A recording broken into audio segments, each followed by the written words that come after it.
We are back again here,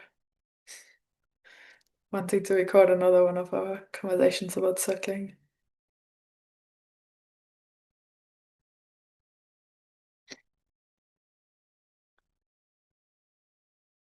I've seen a conversation on Twitter a while ago, um, and it reminded me of something I've heard, probably also been in myself, that I wanted to talk and unpack with you. The tweet I saw was something like, "Circlers are annoying." I'm paraphrasing significantly here. Um, and if you tell someone who's a circler that you don't like circling, they're gonna start circling you on it. And it's gonna be annoying when you tell them to stop it, and just gonna kind of continue asking you about what that is like. And I thought I did like the tweet because it does speak to something I have probably done like a handful of years ago. Maybe there's other versions in which I still do this. I'm curious to explore that. Um, that level of self-reflection, what we both notice when we interact with other people, ways in which maybe the circling culture edges on or doesn't always land that smoothly with other people. And I would also, I think I would start speaking about that particular situation because I've seen it happen or heard people speak about it, and I think there really is something to unpack. And it doesn't have to be like that. So for me, it comes back to a lot of ways in which we can become more skillful in circling. And there are these waves in which we might get a bit annoying for a while when we start the practice and haven't fully integrated some. I mean, we never fully integrate those things, but there are ways of being more and less annoying, I think. Yeah, hopefully.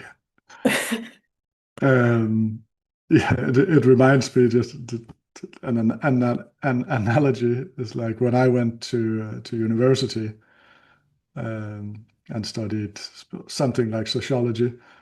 Um, those two first years of university was probably the time in my life I've been the most annoying to other people and have thought that I knew the most about the world.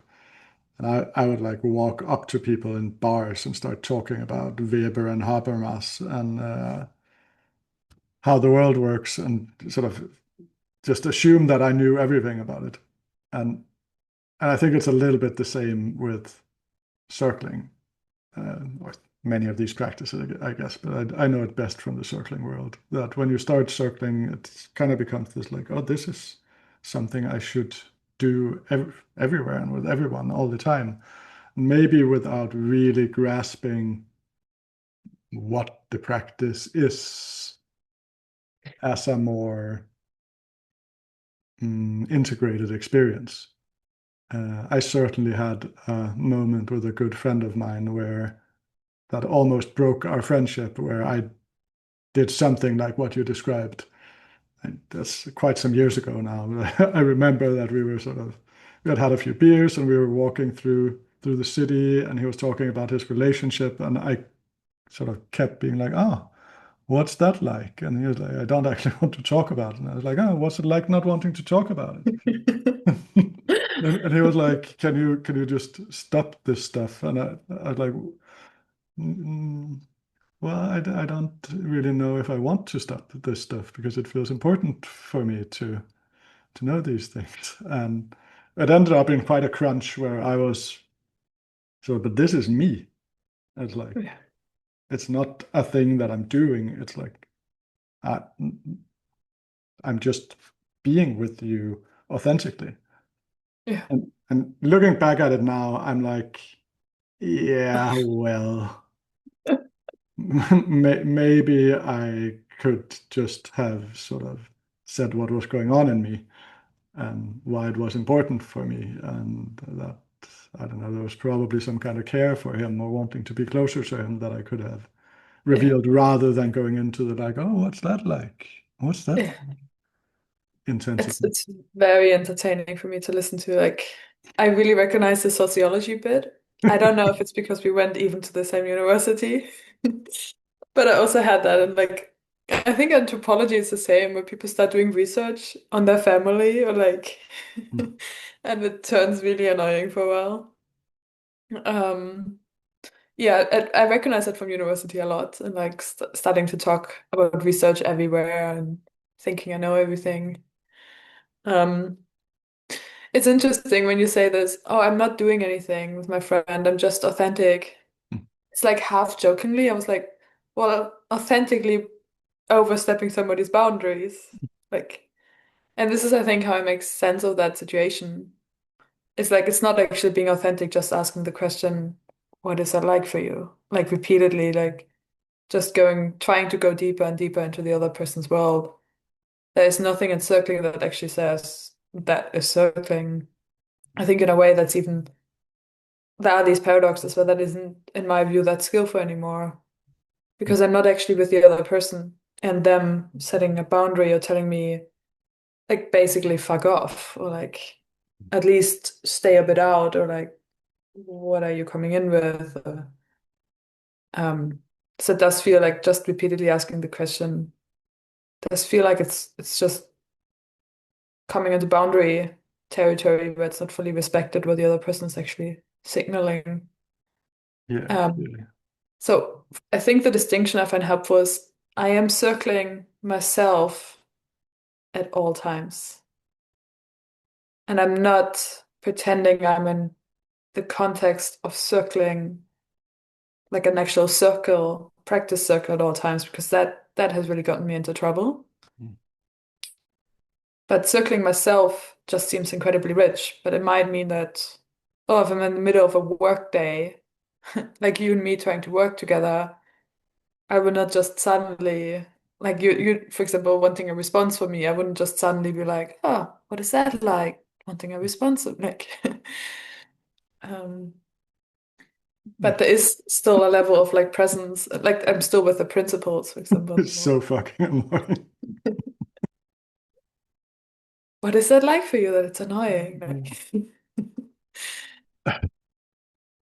Yeah, that I think there's something.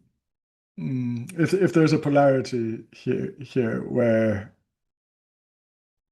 you know inquiry is in one end and self-reveal is in the other, there's often a tendency to sort of start leaning heavily towards the inquiry part in the beginning, I think, when you start practicing, because it's a bit less close to home and it's relatively easy to practice, and it actually works quite well when you're in a practice container with people who are already circling themselves. I think it's one of the things that often get practitioners in trouble is that we don't recognize how much work is being done by the people that are in practice with us. hmm, So it's like they actually respond very generously when you ask what it's like. They'll go like, oh, okay, what is it actually like? And then they'll go like, oh, that question that lands in my body like this, and I feel a bit of tension here, and oh, there's also a little bit of shame coming up. They'll kind of slow down and take the question seriously and look at it. Whereas when you ask yeah, the guy on the street, it's like they don't do that. They yeah, they go like, "What do you mean? What it's like? Like what do you want to know, or why do you ask that?" yeah. Um, which is a pretty reasonable response to a stranger coming up to you and asking what you're feeling right now. Um, It makes me aware also how much work is being done by the context. mm, Like I can say something, I can skip a lot of steps sometimes in the context because the context, there's so much shared context, whether it's explicit or implicit in practice. They were like, okay, we can skip ahead and I can just bring the tension to you and we go right in. Whereas, and this took me a while, and I think this is where some people probably have found me annoying at times. Um, when I don't have that shared context, but I'm I'm still bringing myself the same way because I think that's like I'm not aware how much shared context I have in practice with people. So then I bring myself the same way because I think that's just going to be received the same way. Um, and people don't love if you bring tension to them without saying anything else beforehand. So that is one of the tricky ways I think in circling is I, in my experience, can become a bit context blind almost. I think it can also then do the opposite and really practice us to become aware of what is the actual context and am I a yes to that. But in the beginning, I would just everywhere bring myself the same way as I would in a circle and not understand why it's suddenly not working. Mm. Yeah. Yeah, so there's something with like what is the underlying agreements of the relationship that we're in. And then, well, part of what we do in circling is bringing that to light. And I think that can be done with most people in most contexts. It just needs a little bit of finesse or gentleness. One thing that popped up for me now is just the heuristic that I use a lot when I lead, but also in life is like, well, if there's not already openness between us, then I will lean heavily to self-reveal. Yeah. So it's like just owning my experience and focusing on what's going on over here without requiring the other to do anything. But I do want to show up as clearly as I can, and in that give an invitation for like, yeah, I would also like to check with you what is going on, but I don't require you or demand of you that you have to do anything or answer anything. Yeah. Yeah, Um, it reminds me also of the situation we started with the question of like, what is that like for you? It's whenever there's I asked that question out of avoidance because it's actually a bit scary to really stay with what I'm feeling. mm, That question will not land well. mm, Or I'm not open to telling someone how I'm feeling if I'm noticing, oh, there's actually something going on there and I don't quite know what that is. mm. I imagine that's also the case when people start circling and then bring that in, but there's actually maybe unknown anxiety or fear or whatever really it is. Yeah, or wanting to get closer. I think that's often there, right? That it's like, oh, I actually want to be more intimate with you, and I don't know how to do that. Could be an expression, but the way it often will come is like, oh, what's happening for you, or like what's over there, and yeah, it just lands quite differently. Yeah. But it brings up, and I listen to it, is Um, I think we can become a lot more elegant. And whenever I am with people and there's a lot of resistance that comes up in them because of the way I am somehow, like it might just be their resistance, but I do think resistance also always picks up on something. It's like it's not brought clearly enough, or I'm skipping a step, or I'm coming in too fast. So I do find it quite interesting when I am with people, whether it's my neighbor or someone else I meet at a completely different retreat, new friends I'm making. It's like that is feedback I'm getting if they're resistant or Mm, like get a bit annoyed or like, and it's usually quite beautiful to slow down and allow that resistance, but also almost like listen to it or see what is it pointing at. I, when I dare to do that, when I don't get triggered by it, then it usually just points towards more elegance or more presence being available. mm. Yeah.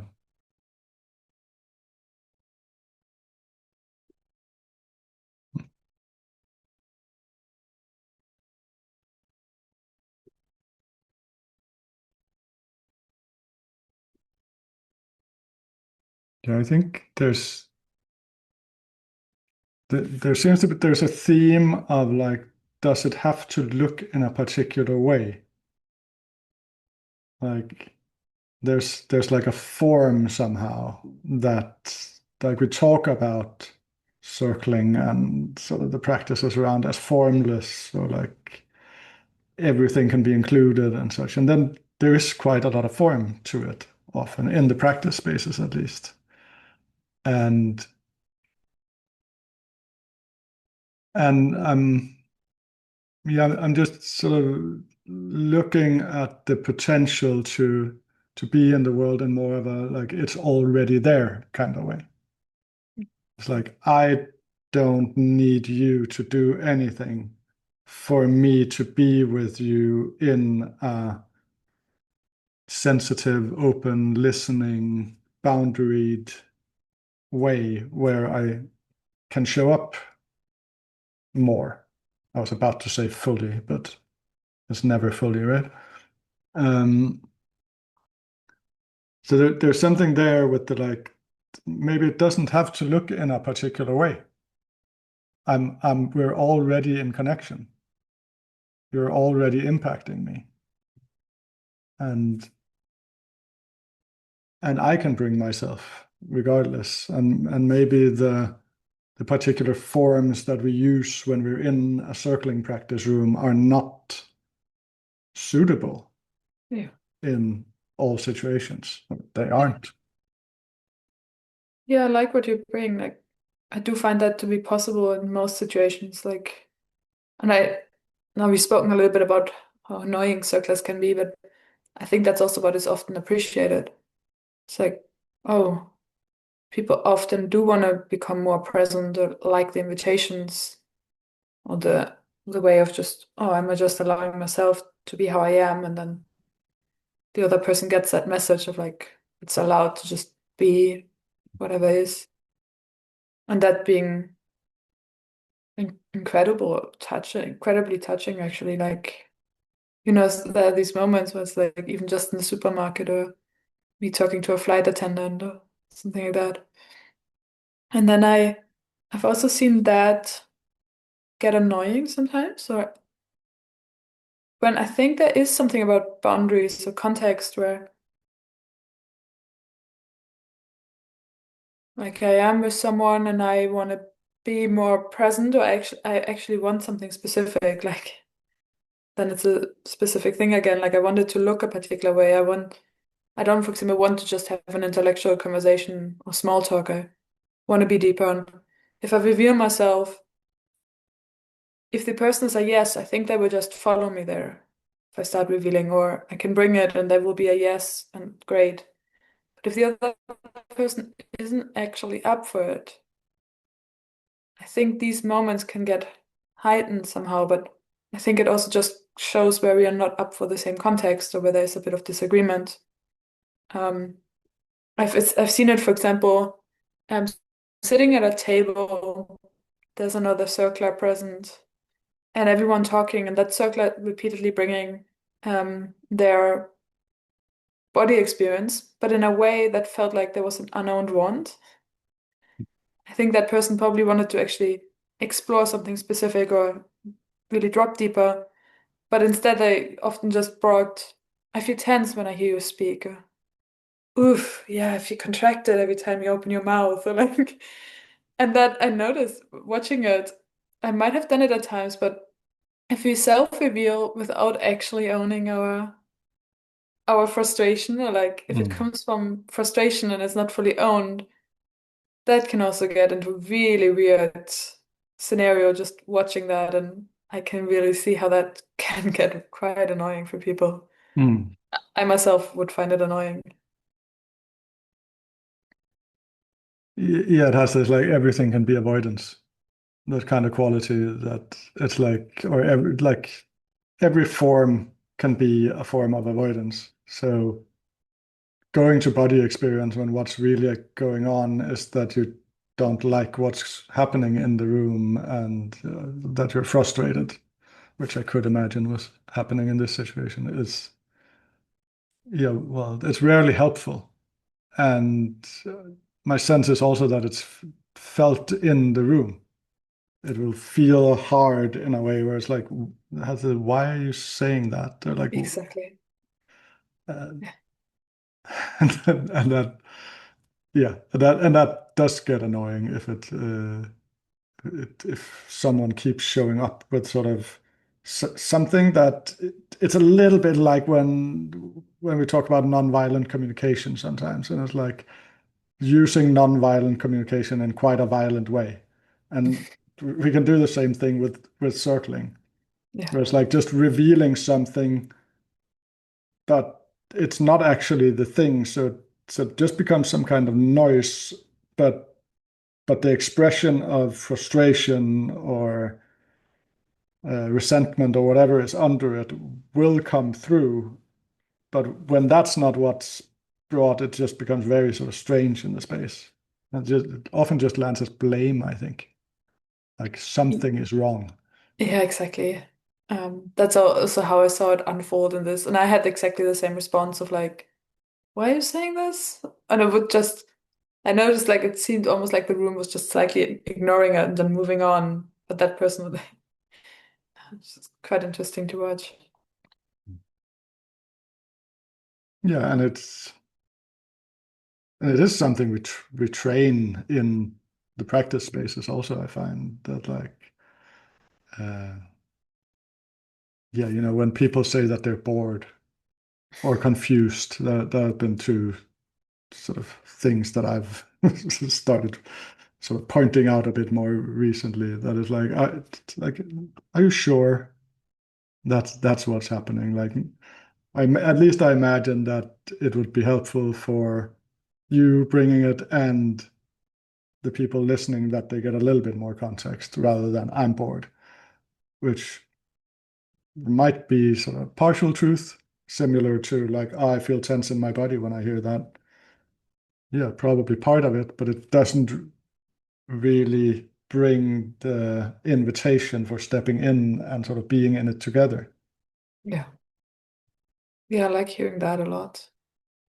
It's like I noticed it with clients in the beginning when I transitioned to bring myself more into therapy. And I would just reveal myself and I like my clients in the process as always, and I just say, wow, I'm scared. And my client would just be like, are you okay? Do you need a break? Like, until I noticed like, oh, I'm actually completely fine with being scared. I want to bring in myself, just see what it shows us in this moment about the shared space. Like just being a bit more generous with contexting, like you said, like there is usually an invitation, and there's usually, I think circling often builds on connection, or like, oh, for example, when I bring my attention, my world bringing my attention is wanting to come closer and really explore what is here. But if I don't say that and I just say, oh, I feel tense, I like, yeah, just being generous and in sharing those parts somehow. Yeah, and it's curious how it is in some way in language, or like it can be contexted in language, but there's also something with just leaning in with it that it's like mm, it can be communicated in many different ways. So it's my sense is that if I am very open towards you already, and I go like, oh, there was actually a lot of tension when you said that. It doesn't typically impact you in a way where you feel resistance or sort of that you have to help me or now there's a problem. It is somehow heard that it is an invitation to more intimacy. But it's quite a subtle line, I find. Yeah. And I think it will highlight the moments when there isn't the openness, Mm. but there is actually something underlined. Mm. That was probably already there, just not spoken to as much. Mm. I Another thing comes up that I've started to really change my mind on is started to appreciate small talk. Started to appreciate um gestures or formalities also more. But like maybe the clear difference is that I feel more choice. Like previously I would just do them because I didn't know anything else was allowed. But now it's more like, oh, I know I can drop into, most of the time, I know that I can drop into deeper or I feel like I could just drop into deeper presence if I wanted to. But there's also something quite sweet, and I started doing it at the time when I used to lead circling in my home. I noticed that people actually want to be welcomed and seem to like it and seem to, whereas like sometimes in circling we can hold it as like, oh, I don't want to give her permission because I want people to feel agency and asking for permission or giving themselves permission. But to some degree, that's also a bit bullshit. Like, if somebody comes to my home, it's quite nice if the person isn't just giving themselves permission necessarily, but so I would start like actually having some of these small formalities of like, hey, welcome in my home, and you can feel at home for as long as you're here. And if you're looking for something, just kind of look a bit around and see if you find it. Can also ask someone else or me, and not wanting to skip over those just to go deep or Yeah, definitely. Definitely done quite a lot of that when leading. Started noticing, well, now I'm in Stockholm, but in my home in Copenhagen, when sometimes when I would lead weekends there and there would be new people, some of the participants who had been there for a while or like many times before, many of them would kind of take on the role of being the sort of person who's like, yeah, you're welcome here, and the toilet is out there, and Peter thinks it's okay if you take stuff in the kitchen. Don't worry about that. And I'd be like, oh yeah, that's pretty good that someone actually does that. yeah, Um, yeah, and I think we can get, at least I've at times been pretty far out on the I'm not going to give anything except for presence here. Um, and I don't know, that has been an interesting exploration also. And I think these days I just lean a bit more to like, I actually like being around people in a way that feels friendly and warm. yeah, And I guess the trickiness for me is part of my being is that I'm pretty shy, and then it was quite easy to just lean on like I'm just going to be the mega present person over here and hide my social awkwardness in that way. yeah. Which isn't that present, right? Like I find there are ways of really welcoming somebody that's just incredibly present. It's like, um, Mm, yeah, it feels just really, really sweet often. And I think what I'm exploring is, can I say these formalities, but I'm actually meaning them?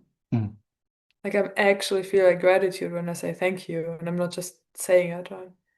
I'm actually feeling curious when I ask someone, "How are you?"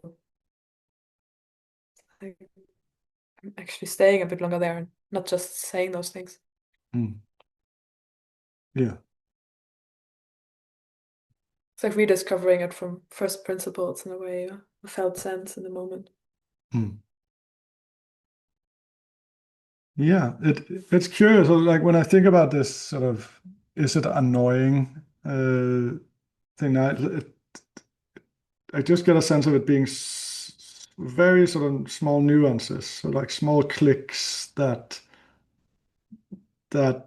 makes the difference between like, just landing in sort of this is so relaxing and beautiful to be with someone who's just there with me and is present and who's actually listening to like, oh, now I'm being challenged, or I feel like I have to deliver something, or someone is digging in me, or this person I'm with is wildly oversharing their emotions with me without me having asked for it.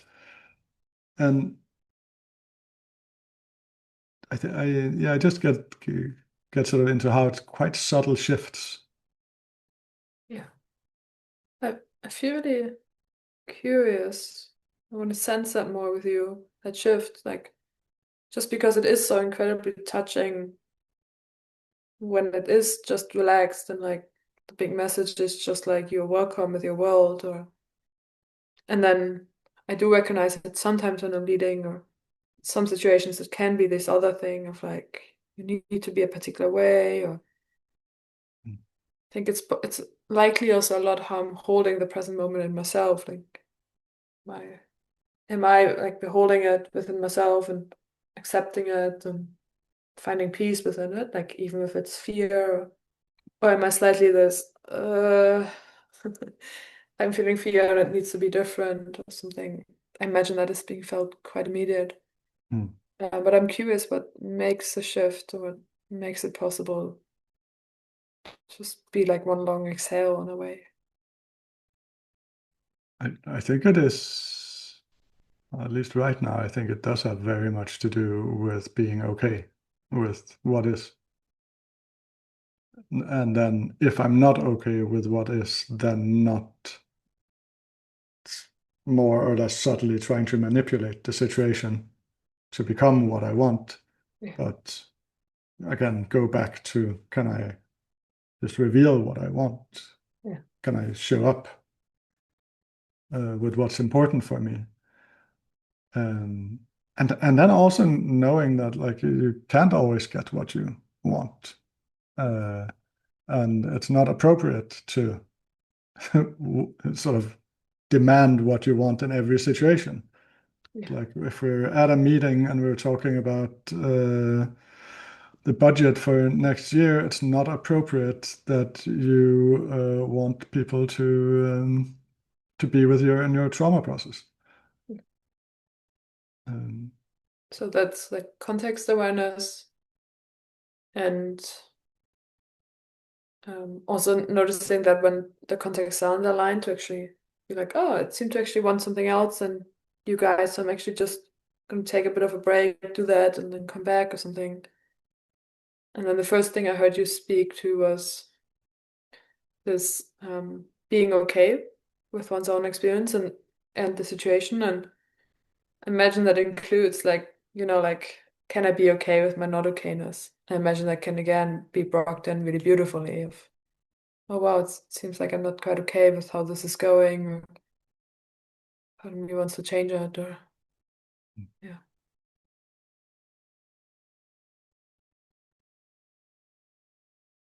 yeah, and I guess the a trickiness here is that I would really not want people to hear this as like you shouldn't be intimate, or that intimacy is somehow annoying, or the longing for intimacy is annoying.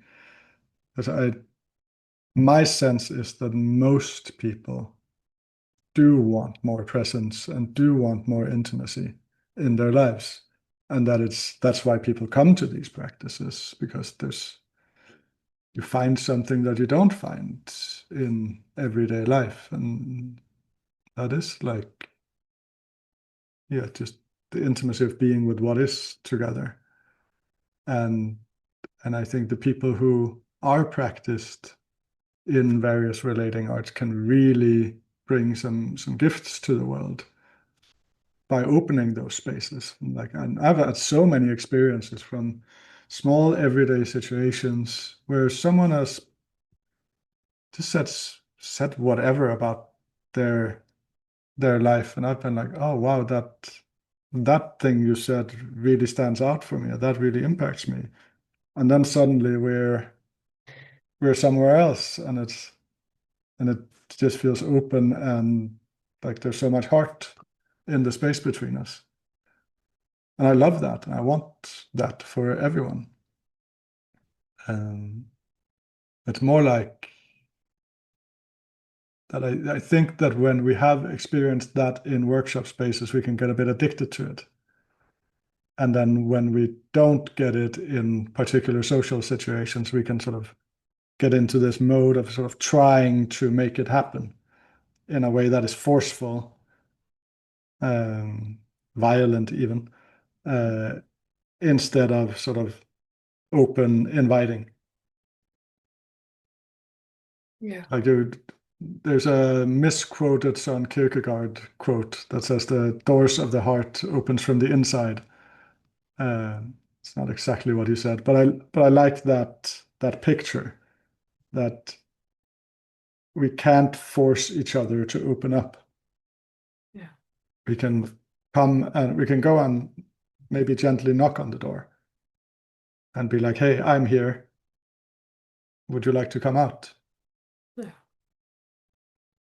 Yeah, like how non-demanding it feels and more like available. That I think that's often how it feels in me when I'm just kind of signaling the other person that I'm available for more presence, or I am in more presence. And most people like these small moments, just somebody holding eye contact for a bit longer, tearing up a little bit and all that. And I think it's key to be quite respectful with people's boundaries, or with why they're not suddenly like respect that a person you're talking to isn't going to show up the same way somebody who has done a lot of practice with you will show up. Like I'm respecting that that person will not suddenly just want to go to their deepest trauma with me.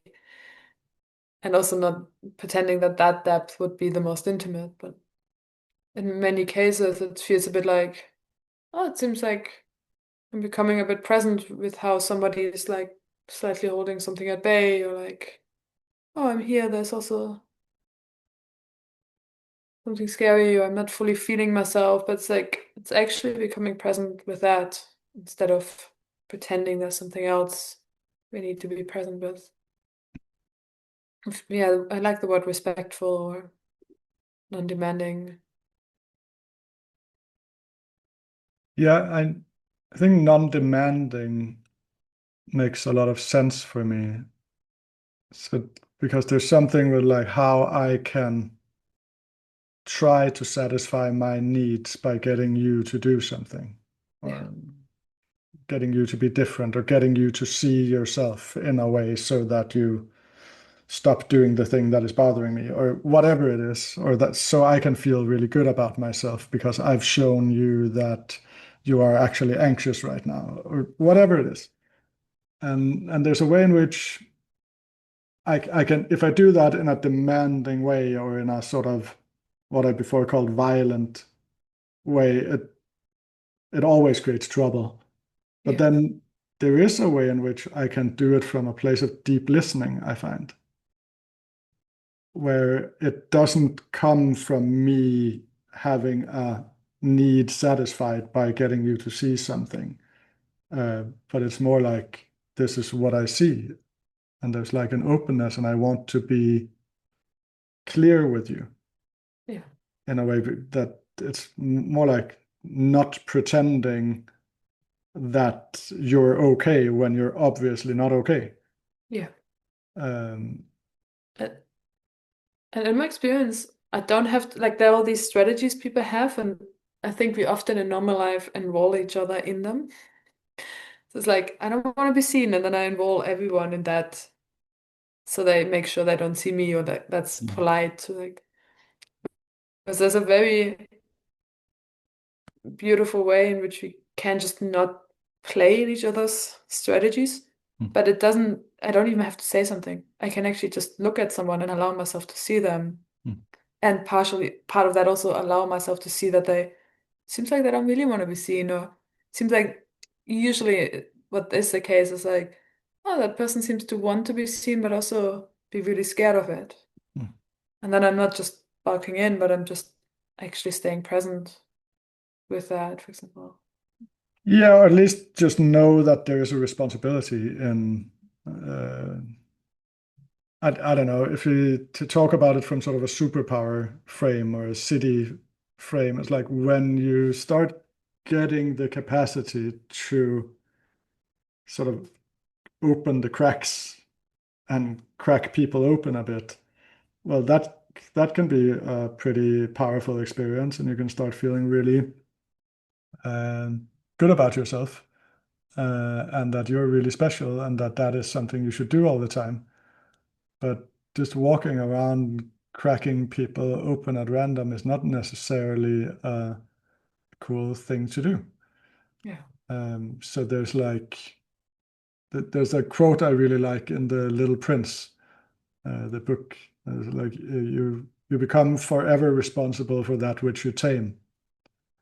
And there is something with it's like if you really go in and meet someone deeply in sort of their core life struggle, well, it comes with a bit of responsibility. Uh, and maybe it's good to be ready for that also. Yeah. I like this image of going at a pace where the person, like nothing gets cracked, but also the person is opening up by their own account. And my presence, probably my company as well, but it's not me doing, like it's them also just simply opening up to themselves in a way, like Yeah. giving them the chance. Like I don't need to shine here. It's just I'm touched by the importance of bringing these practices outside the context of the practice, like how important it actually is to relate to people who are not circlers and the learnings that come from that. Like it's almost like it's super cool what we can do in these special trainings. Everyone is already onboarded. There's so much shared language, shared knowledge. We can go really deep, really cool stuff can happen. Cool.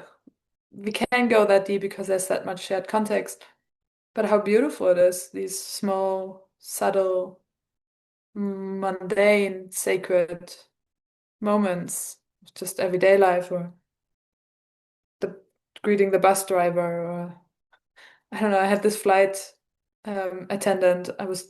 I made a mistake with a flight last time I came home from a circling training. And because I had missed my first flight to England, they had canceled my flight out of England. But I was there at the airport and I wanted to take the flight. And she explained to me that if you miss your first flight, they cancel the second. And it was something I didn't know.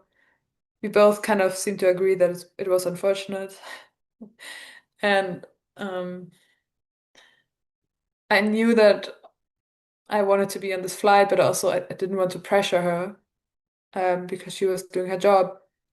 But I was just starting to become present with the sense of, oh, I want to go back now. Like, I actually want to go home. I was feeling that in myself, the sadness of, wow, I might not be able to be on this flight, and now I'm here.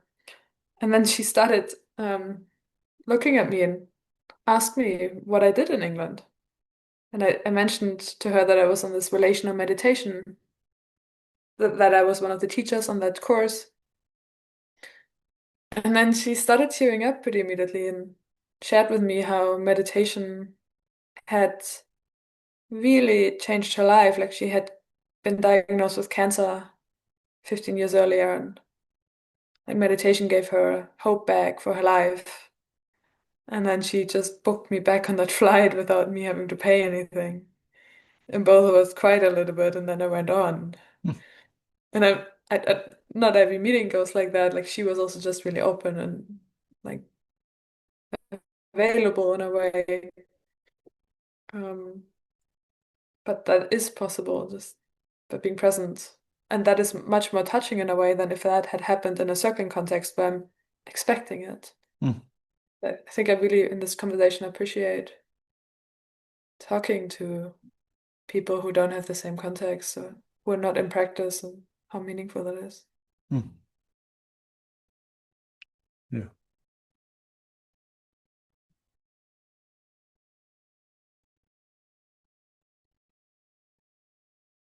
Yeah, and I think there's something with that, I don't know how to call it. It's like it's not really a longing, it's more like a sense of openness, or I also feel my shyness in that. I think it's love, really. That it's like this sense of like actually wanting to be with people, but then there's a bit of shyness in it, or like, oh, I don't know if I'm really welcome. But like moving more and more into that um, seems to also make me less annoying,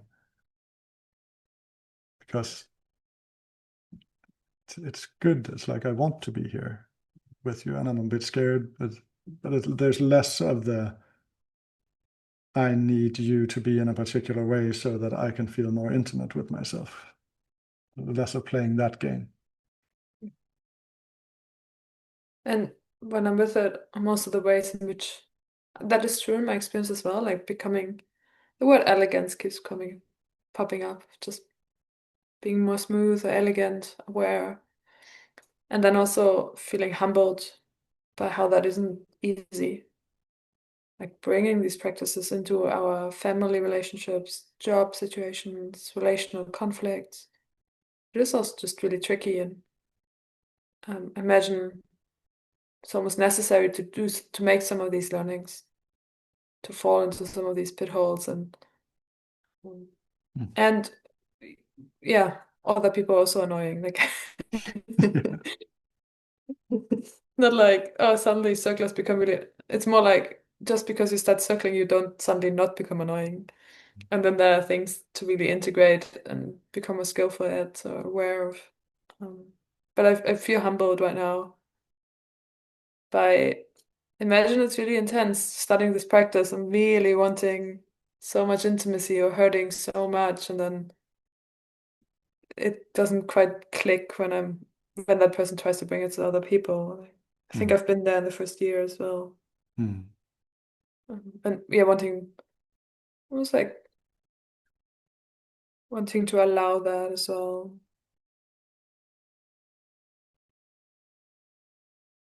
Yeah.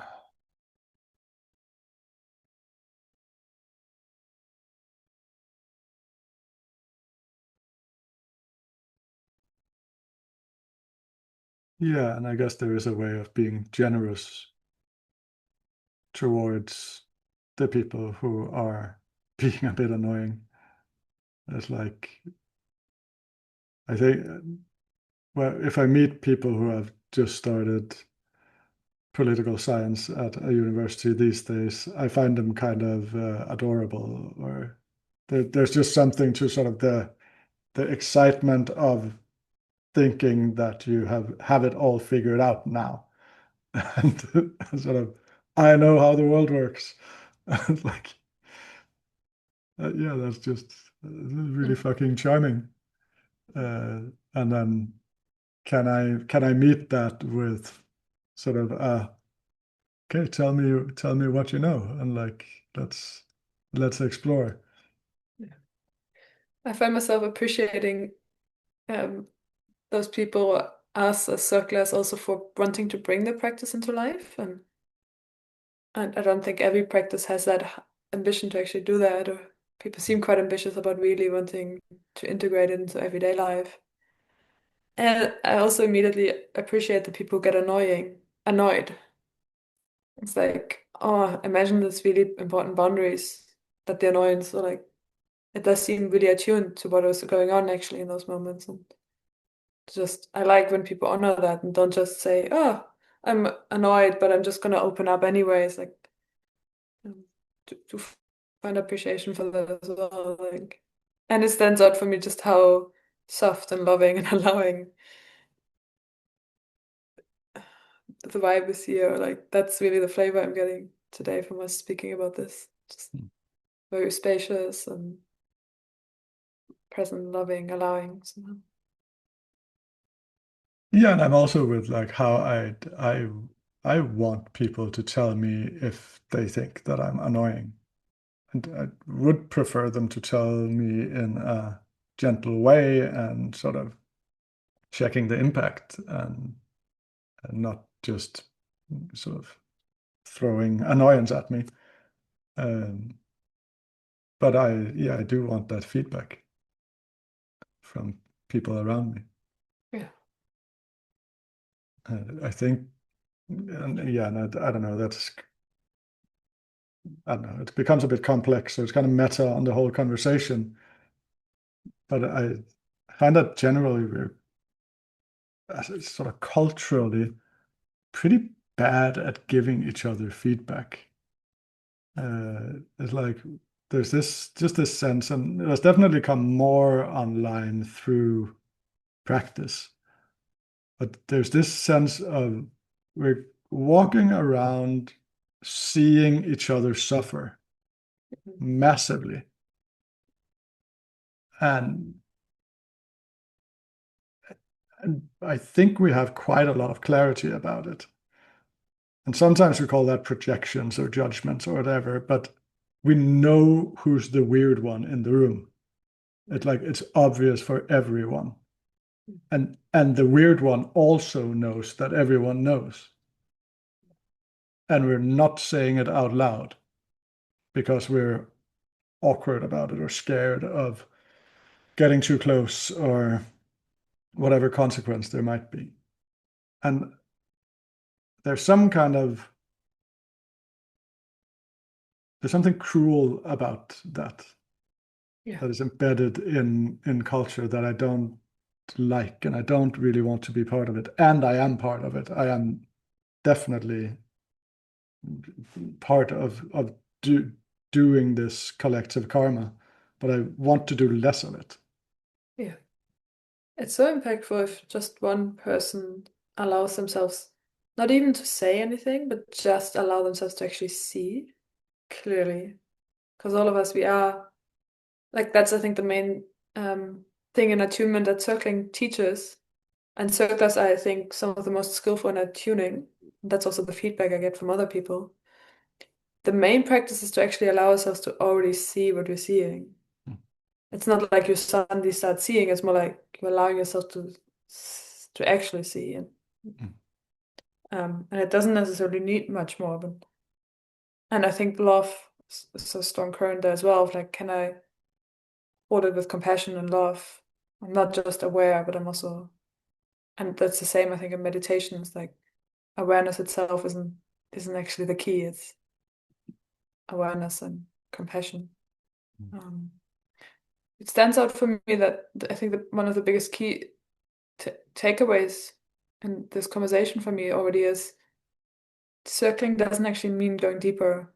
If I if I equal circling with going deeper, I will get in trouble. And there's something really big being missed.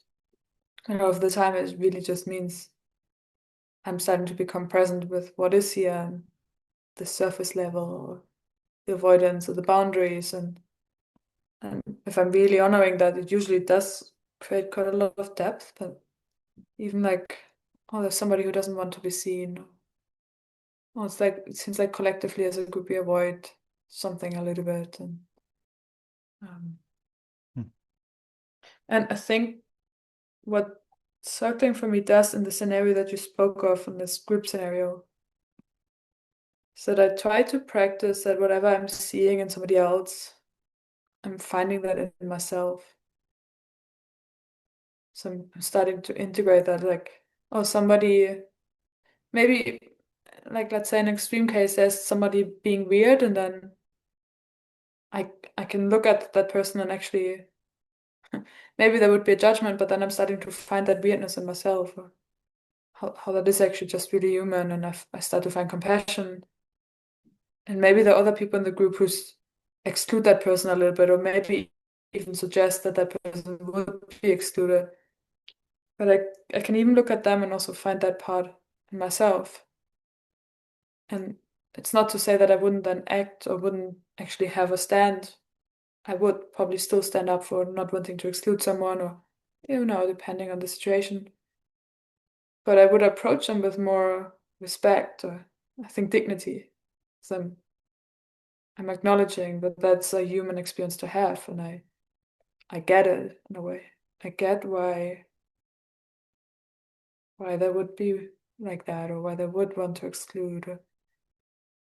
I think that also makes a really big impact when we approach people like that. Hmm. Yeah, it's curious. My instinct goes, I don't think it's the opposite direction, but it goes somewhere else, where it's like what I would want to be a lot better at than I am. Um, I'm often still too scared to actually approach people in the way I would. But it's like actually going more into my not knowing. So it's like I I do believe, and this is tricky because it could always just be projection, right? That when I'm seeing something in someone else. But my sense is also that very often it's not. Like very often we are seeing each other quite clearly, and we have like we're humans, we have a pretty good sense of where someone else is. And then when we're a bit more triggered, maybe we project a bit more. But my recommendation for people is usually to lean a little bit more Yeah. towards trusting than Yeah. the inner knowing and the experience and then checking it. And when someone is weird socially, whatever that means, what I would want to do more is like just because I'm sure that they know.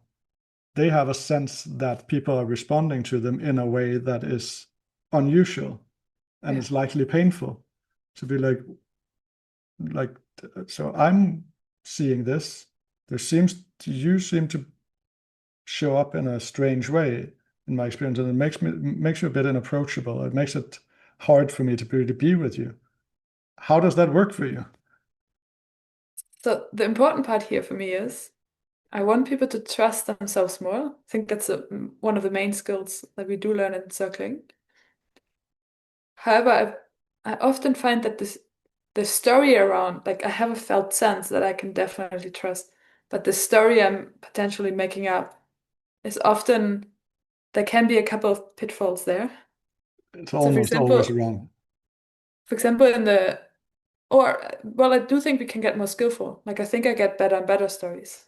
Or you probably as well, like with the amount of experience you have. But when there's somebody weird in the room, everybody knows there is something happening in the dynamic. I think the weird person thinks they're not being liked and they shouldn't be there because they're weird. And everyone else can probably pick up that that person feels rejected or something, or is insecure and therefore speaking too much. But it's not actually that everyone is sitting in the room and thinking that person is weird and shouldn't be here. And that difference, just pointing that out to someone and be like, wow, it's almost like you're a bit weird because I imagine you're not fully, you're a bit anxious or you're a bit insecure. And it seems like you talk a bit much because of that or something. But I'm not actually telling them, I'm not confirming their story that, oh, and I think you shouldn't be here. It's more like, Mm. in most cases, it's like, oh, I actually want more of you and I want, uh, you're welcome to be anxious. You don't have to hide that actually. And Yeah, that's that seems to interesting be, because now we've kind of gone into territory where I imagine that for someone, what we just said now could feel like that's really boundary territory. That would be super intense if someone did that to me. And if I felt like I couldn't say no, and that these crazy circling people were on me with their seeing of me and stuff. Um, and I imagine that that could be the case. Um, and it's also a place where I feel in my heart a lot that I do want to do that and then take the risk of being a bit annoying. Um, for the potential benefit of actually getting to be with someone in a way that feels way more real and you're just closer to the truth. my experience in those moments when I've done it is in those moments people aren't usually annoyed.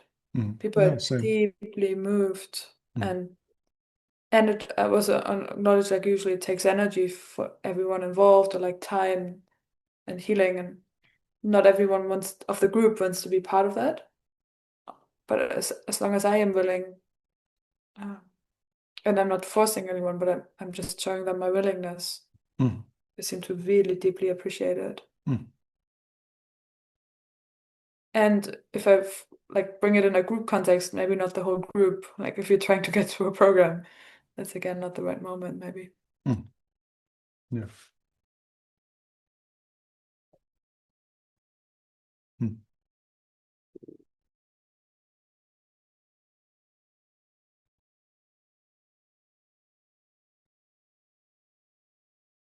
Yeah, and what's again, I land on sort of the significant difference between the times where I'm people respond in a way where they're touched by me, and when they respond in a way where they're annoyed by me, does seem to have a lot to do with my state. Like, what am I coming with here? Yeah. Uh, am I open to them? Is that why I'm bringing myself into the connection, or am I actually closed off to them and I want them to be different, or I want the situation to be different somehow? Again, humility around when we are triggered or Mm. when it's personal relationships and our trauma or our attachment is involved as well. Just how complex that can really get. And it gets complex for other people as well. Like that's nothing special to circlers. Mm. I'm I would be really curious how this sounds to people listening to this. Just loved the feedback I've gotten from our last calls around these themes and um, yeah, loved how some of the nuance was also unfolding in some of the relational arts community calls and people coming in not just from circling but different practices and just how rich it feels to talk to you, unfold this, and talk to more people about these things. Um, find a lot of appreciation and yeah, really enjoy doing this. Yeah, same. Feels it feels rich to get to explore, and yeah, and I do feel quite curious how this lands, because well, we started this out with being like, do we have something to talk about? Can we talk about this? And apparently we can always talk about anything for at least an hour without any problems. Um, but there does seem to be quite a lot of subtlety here in the territory we've been in, and I hope that comes through. And I would be quite curious to hear how this lands for whoever has been listening. Yeah. And I'm really, really curious if people had annoyance come up Mm. while they listen to us. I would love to be more mirrored in that of like every culture, every like small group that makes a culture like has these edges, and that's really really juicy to me. Like I want to be mirrored in that way. Like only other non-practitioners of circling can mirror me there actually, and how rich and valuable that is. Mm. Yeah. Maybe how slow we talked or like how much silence or like yeah, it's very interesting. Mm. Okay. Thanks, Peter. Yeah. Thanks. Pleasure.